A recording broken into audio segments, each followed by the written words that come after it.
Chúng mình đã nghe rất nhiều lời khuyên về việc học đại học.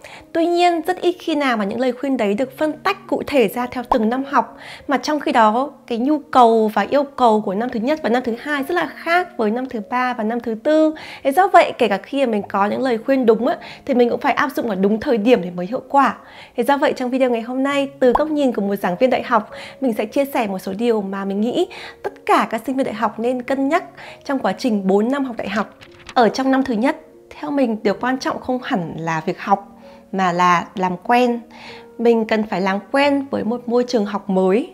Cái việc học ở phổ thông rất là khác so với việc học đại học. Mình cần phải sử dụng những phương pháp học mới. Mình cần phải làm quen với môi trường, trường lớp mới, bạn bè mới, thầy cô cũng mới. Do vậy mình rất là nên đối xử nhẹ nhàng với bản thân. Đừng nên ép bản thân thái quá và nên dành cho mình một chút thời gian để mình quan sát, mình cân nhắc, mình lắng nghe xem là mình cần phải làm gì để có thể thay đổi những cái nếp cũ để hòa nhập với cuộc sống ở bậc đại học. Nếu các bạn để ý thì những cái chương trình đại học mà tốt thì họ thường thiết kế cái năm học đầu tiên là nó dễ dàng để cho sinh viên có thời gian để làm quen và cũng như là xây dựng cái tiền đề cần thiết để cho những cái năm học tiếp theo. Mình đưa một ví dụ, khi còn ở Việt Nam thì mình học trường Đại học Hà Nội thì những cái năm học chuyên ngành sẽ học bằng tiếng Anh. Do vậy năm đầu tiên bọn mình chỉ học tiếng, đấy là cái môn đại cương, môn tiếng, rồi học những cái môn chung. Thì mình cảm thấy rất là biết ơn bởi vì cái chương trình học như vậy cho phép mình là mình bước vào và mình có cái thời gian làm quen, thứ nhất là với ngôn ngữ này, bởi vì thực sự là mình mới bắt đầu học tiếng Anh ở mức độ học thuật rồi giao tiếp khi mình vào bậc đại học. Còn trước đây khi mình học phổ thông thì mình chỉ học để đi thi thôi, và khi đấy thì gia đình mình không có điều kiện để đi học những cái giao tiếp với người bản xứ. Rồi cái thời kỳ đấy cách đây khoảng 15 năm thì chưa có cái internet phát triển như ngày nay, do vậy rất là khó để mình có thể tự học được tiếng Anh mà để đủ đến trình độ học chuyên ngành. Do vậy năm đầu tiên tất cả bọn mình chỉ học tiếng và học cái môn chung thôi, và mình thấy rất là biết ơn những cái chương trình như vậy. Khi mình làm việc ở Mỹ thì bọn mình đã từng thiết kế rất nhiều chương trình mà gọi chung là First Year Experience, tức là cái trải nghiệm cho năm đầu tiên. Thì đây là cái buổi mà mình sẽ trao đổi về cái phương pháp học. Ví dụ như là làm thế nào để mình có thể tự học khi học đại học này. Cái phương pháp ghi chép ở bậc đại học nó sẽ khác với cái phương pháp ghi chép ở phổ thông như thế nào. Làm sao để mình có thể cân đối được giữa việc học với việc làm thêm này, rồi làm quen bạn mới, làm sao làm việc nhóm này. Từ góc nhìn của một giảng viên thì mình muốn nhấn mạnh thêm nữa tầm quan trọng của việc cho bản thân mình thời gian để làm quen ở môi trường mới trong năm thứ nhất. Hãy đối xử dễ dàng với bản thân, đừng tự trách mình. Bởi vì ai cũng cần thời gian để làm quen. Mình nhận được rất nhiều email, tin nhắn cũng như là những cái trao đổi các bạn năm thứ nhất mới lên học đại học được 1 tháng, hoặc là 2 tháng, 3 tháng, thậm chí là 1 năm. Nhưng các bạn cảm thấy rất là thất vọng bởi vì là bản thân mình bị choáng ngợp, hoặc là cái việc học đại học nó khác xa với cái tưởng tượng của mình khi học cấp 3 chẳng hạn. Thì bạn nói với mình rằng là các bạn muốn bỏ cuộc, các bạn muốn bỏ học. Thì mình luôn luôn nói rằng là hãy cho bản thân thời gian, ít nhất là kiên nhẫn năm đầu tiên. Thì sau đó thì mình sẽ lựa cái cách mà xem là mình có thể bắt được kịp nhịp, mình có thể học thêm phương pháp mới, mình có thể quan sát được tốt hơn hay không. Rồi sau đó thì mình hẵng đưa ra quyết định. Tại sao? Bởi vì là ngay chính bản thân mình khi mình học đại học năm thứ nhất ở Việt Nam, mình đã từng muốn bỏ học. Nếu các bạn quan tâm đến câu chuyện này thì các bạn có thể xem ở trên một cái video cũ của mình có tên là Từ 0 điểm tiếng Anh đến tiến sĩ tại Mỹ.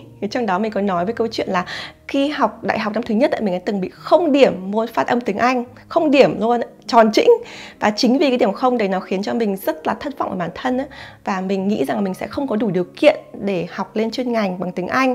Do vậy là mình đã định bỏ học và thực sự là mình đã nghỉ học trong một thời gian. Nhưng mà sau cái thời gian nghỉ học đấy thì mình bắt đầu ngộ ra một số thứ và mình quyết định là cho bản thân mình thêm cơ hội mình quay trở lại giảng đường, và sau đấy thì mình học tốt hơn, mình kết thúc môn học, sau đó mình sang nước ngoài du học, vân vân. Thì quay lại câu chuyện đấy là nếu mà ngày xưa mà mình không nghe được cái lời khuyên này, mình không cho mình cái thời gian để mình làm quen, mình không cho bản thân mình cái cơ hội mình bỏ cuộc sớm thì chắc chắn là mình sẽ không có ngày hôm nay. Và đó cũng chính là cái lời khuyên từ tận đáy lòng của mình dành cho các bạn mà đang gặp khó khăn trong cái con đường mà đi học đại học năm đầu tiên. Hãy thư giãn, cho bản thân mình thời gian để làm quen, mọi việc nó sẽ tốt hơn và nó sẽ rõ ràng hơn trong những năm tới.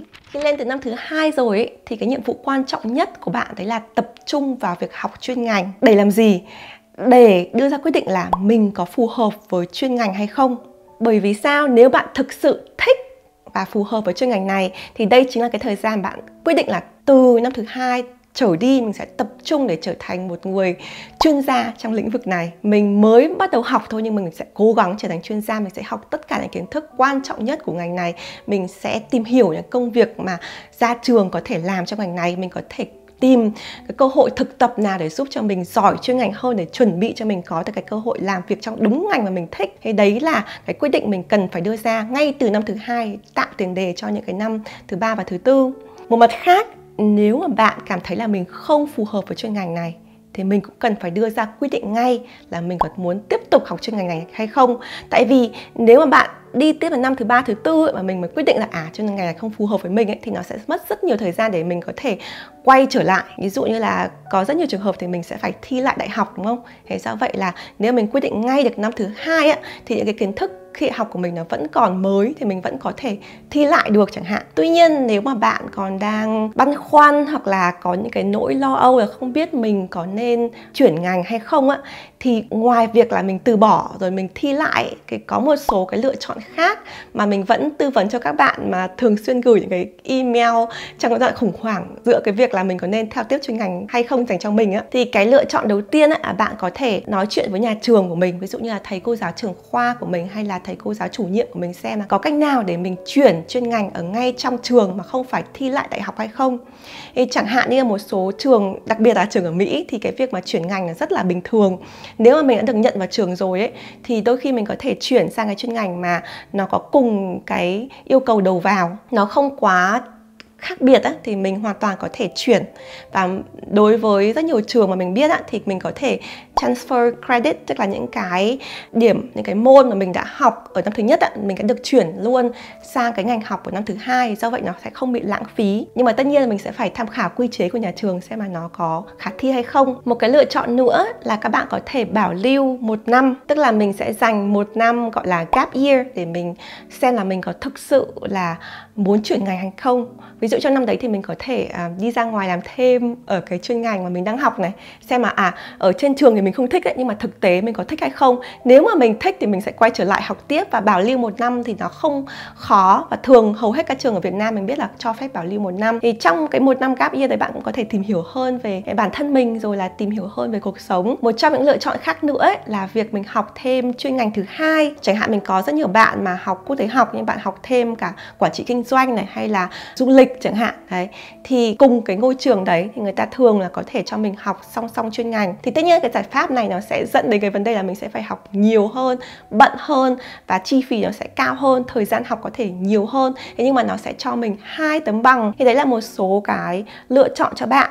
Thế tuy nhiên cái yếu tố tiên quyết để mình có thể đưa ra cái lựa chọn là phù hợp cho mình là mình phải tập trung vào việc học chuyên ngành trong năm thứ 2 để mình có thể định hình, mình có thể đưa ra quyết định được chính xác nhất. Khi bạn tới năm thứ 3 thì song song việc học chuyên ngành mình phải tập trung rèn luyện những kỹ năng khác. Thì 3 kỹ năng quan trọng nhất mình nghĩ là bạn nên đầu tư ở trong năm thứ 3. Thì thứ nhất là ngoại ngữ, và đối với nhiều người đấy là tiếng Anh.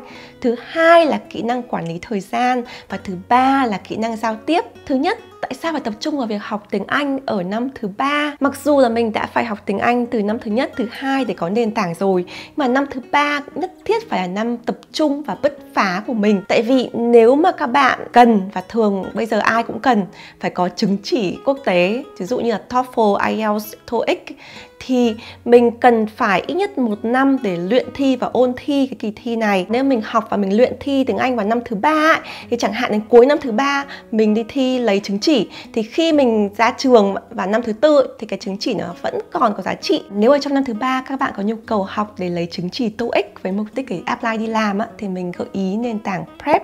Đây cũng là nhà tài trợ của video này. Prep là một nền tảng mà mình đã học và thử nghiệm hơn 1 năm vừa rồi, và mình rất là thích bởi vì 3 lý do chính. Thứ nhất, ở Prep cái phần học và ôn thi rất là sát với kỳ thi thật. Thi gì thì học nấy. Bạn sẽ được học thông qua những cái bài giảng ở video ngắn chỉ từ 10 đến 15 phút.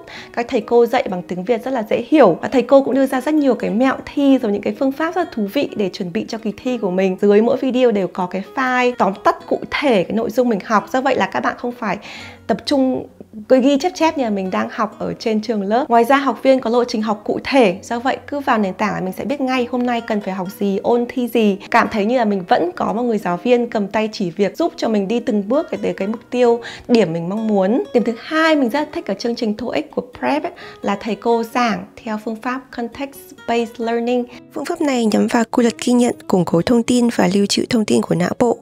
Não bộ ghi nhận thông tin từ hình ảnh, âm thanh và ngữ cảnh. Sau đó não sẽ tìm kiếm tư liệu liên quan gắn với thông tin để củng cố hoàn cảnh sử dụng thông tin này. Thông tin có ít liên kết củng cố sẽ nhanh chóng biến mất. Trong khi đó, thông tin có liên kết mạnh sẽ được chuyển vào vùng trí nhớ chung và dài hạn. Để kiến thức được đưa vào vùng trí nhớ dài hạn, ở Prep, các thầy cô sẽ gắn kiến thức được học với cảm xúc thông qua những hoạt cảnh hài hước, thân quen để người học ấn tượng, học một lần là nhớ ngay, tiết kiệm thời gian ôn thi. Điều thứ ba và có lẽ là điều mình thích nhất ở Prep là ứng dụng công nghệ AI.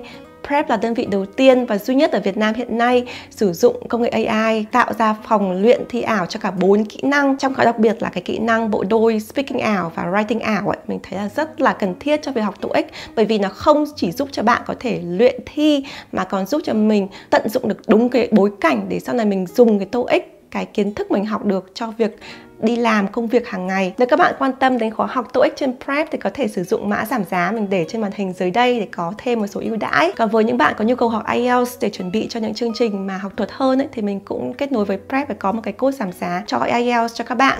Trở lại với dòng video của mình thì như mình đã nói, bên cạnh kỹ năng tiếng Anh thì còn 2 kỹ năng nữa mà mình nghĩ các bạn rất nên đầu tư vào trong năm thứ 3. Thứ nhất là kỹ năng quản lý thời gian. Tại sao kỹ năng quản lý thời gian mình cần đầu tư vào năm thứ 3? Tại vì năm thứ 4 mình sẽ rất là bận rộn, mình sẽ nói thêm sau này. Nhưng mà năm thứ 3 mình sẽ vẫn còn một chút thời gian để mình có thể rèn luyện được cái kỹ năng của mình. Dạo gần đây thì mình mới đọc được một cuốn sách rất là hay về chủ đề quản lý thời gian có tên là Make Time. Thì cuốn sách này đã có bản tiếng Việt, thì mình sẽ để đường link ở phần miêu tả cũng như là comment đầu tiên để các bạn có thể tìm đọc. Trong cuốn sách này tác giả nói về một cái mô hình có 4 mảng quan trọng nhất để quản lý thời gian hàng ngày. Thứ nhất, mình sẽ phải có phần highlight hay là cái phần mà tiêu điểm của một ngày. Ví dụ một ngày hôm đấy mình sẽ có tiêu điểm là làm một điều gì thì mình sẽ chỉ tập trung vào làm điều đấy thôi. Cái thứ hai là laser, đây gọi là laser focus, tức là mình phải tập trung như thế nào để mình không bị những cái sao nhãng bên ngoài, giúp cho mình thực hiện được cái điểm highlight của mình. Cái thứ ba là reflect, tức là sau mỗi một ngày mình cần phải ngừng lại để xem là cái ngày hôm đó mình làm việc như thế nào, có cách nào để mình có thể tiết kiệm thời gian, có cách nào để mình có thể làm việc với cái niềm vui, cái sự thoải mái hơn hay không. Và mảng thứ tư cũng là điều quan trọng nhất, đấy là energize, tức là làm sao để mình nghỉ ngơi, mình hồi sức, mình có năng lượng để mình có thể làm tiếp được những cái việc mình cần highlight trong những cái ngày tháng tiếp theo của mình. Đây là một cuốn sách mà mình thấy rất là thú vị. Nếu các bạn có nhu cầu muốn mình review cụ thể hơn cuốn sách này thì hãy nói cho mình ở phần comment nhé, thì mình sẽ làm cái video nếu các bạn quan tâm. Ngoài ra, nếu các bạn muốn có một cái công cụ nào để thực hiện được cả 4 phần mà miêu tả trong sách ấy, thì mình rất là tự hào để giới thiệu sản phẩm của mình, đấy là The Present Day Planner. Mình thiết kế cuốn sổ này trước khi mình đọc cuốn sách Make Time. Thế nhưng mà trong quá trình đọc sách ấy, mình thấy là cuốn sổ của mình bổ sung và thực hiện cả 4 mảng ở trong sách rất là tốt. Cụ thể, cuốn sổ The Present Day Planner giúp cho các bạn tạo ra cái highlight, cái tiêu điểm trong ngày bằng cách sử dụng ma trận Eisenhower để xác định điều nào khẩn cấp và quan trọng nhất mình nên làm trong ngày. Cuốn sổ cũng giúp cho bạn tăng sự tập trung với phương pháp Pomodoro, làm việc 25 phút và nghỉ 5 phút. Cuốn sổ cũng giúp cho bạn reflect, tự vấn hàng tuần bằng cách trả lời những câu hỏi để review lại tuần của mình và rút kinh nghiệm. Bên cạnh đó, cuốn sổ cũng có rất nhiều mảng để giúp cho mình có thể chăm sóc bản thân, hồi lại năng lượng để mình có thể làm việc hiệu quả hơn, hiệu năng hơn trong giới hạn thời gian cho phép. Một kỹ năng nữa cũng quan trọng không kém, đấy là kỹ năng giao tiếp. Và mình cảm thấy đây là một cái kỹ năng mà rất nhiều bạn sinh viên thiếu. Từ góc nhìn của một người làm giảng viên ấy, thì mình thường tạo ra những cái cơ hội để các bạn sinh viên có thể luyện tập kỹ năng này ở trên lớp thông qua việc thảo luận nhóm này, rồi thuyết trình trên lớp này. Nhưng đôi khi mình cảm thấy rằng các bạn sinh viên ấy luôn cảm thấy ngại để nói trước lớp này, để làm việc nhóm này, rất là sợ, rất là run khi mình làm thuyết trình ấy. Thì mình nghĩ rằng là cái quan trọng mình nên thay đổi cái tư tưởng, cái mindset của mình về việc thuyết trình hay là việc giao tiếp ở trong lớp. Mình không phải là mình làm cái điều đấy để vì điểm số hay vì thể hiện trước thầy cô hay bạn bè, mà mình học. Thế do vậy bởi vì mình học ấy thì mình sẽ mắc lỗi sai thì mình sẽ run, mình sẽ sợ. Mình phải có những cái va vấp trước ấy, thì sau này mình mới có thể cải thiện, có thể tốt hơn được. Nếu mà các bạn là sinh viên thì tin mình đi, giảng viên mình không bao giờ kỳ vọng là sinh viên năm thứ 3 là phải cực kỳ là giỏi giao tiếp. Không ai có cái kỳ vọng đấy cả. Mà giảng viên tốt á, thì họ sẽ đưa ra cái cơ hội để bạn học thôi. Thì mình nên tận dụng cơ hội này. Mình không nên sợ, mình không sợ hãi để mình trốn tránh cái việc giao tiếp ở trên lớp. Bên cạnh việc luyện tập ở trên lớp á, thì các bạn cũng có thể luyện tập giao tiếp thông qua các hoạt động đoàn thể, hoạt động tình nguyện này, rồi những cái công việc bên ngoài trường lớp mà mình có thể làm thêm cái nhiệm vụ, như là ví dụ viết email này, viết thư tài trợ này, rồi là mình dẫn chương trình chẳng hạn. Thì ngày xưa khi mình còn là sinh viên thì mình tham gia rất nhiều cái hoạt động này, bởi vì cá nhân mình ấy là một người cực kỳ nhát luôn, mình rất là hướng nội. Thì do vậy mình biết rằng nếu mình không ra khỏi cái vỏ ốc của mình ấy, khi mình còn là sinh viên ấy, thì sau này khi mình ra trường ấy, mình sẽ càng sợ hơn nữa, mình sẽ càng thu mình hơn nữa. Thế do vậy là khi mình ở năm thứ 3 ấy, mình đầu tư rất là nhiều cho việc là làm sao đấy thì mình có thể nói nhiều hơn, mình có thể va chạm nhiều hơn. Và mình nhấn mạnh cái va chạm này ấy, bởi vì có rất nhiều bạn sinh viên ngại va chạm. Nhưng mà khi mà mình va chạm ấy, thì mình mới có thể học được. Thì ví dụ như là khi mình tổ chức một sự kiện sinh viên ấy, mình có cái không đồng tình hay là có cái mâu thuẫn với những cái bạn tổ chức cùng ấy, thì đây cũng là một cái cơ hội để mình học. Đừng ngại va chạm.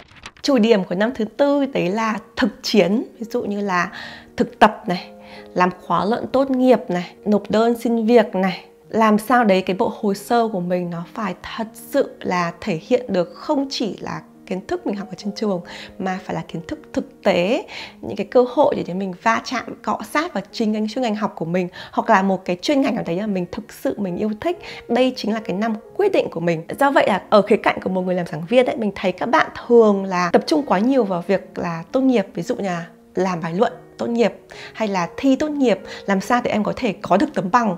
Nhưng mà cái điều đấy nó chỉ là một phần của trải nghiệm thôi. Năm thứ 4 có rất nhiều điều khác mình nên cân nhắc.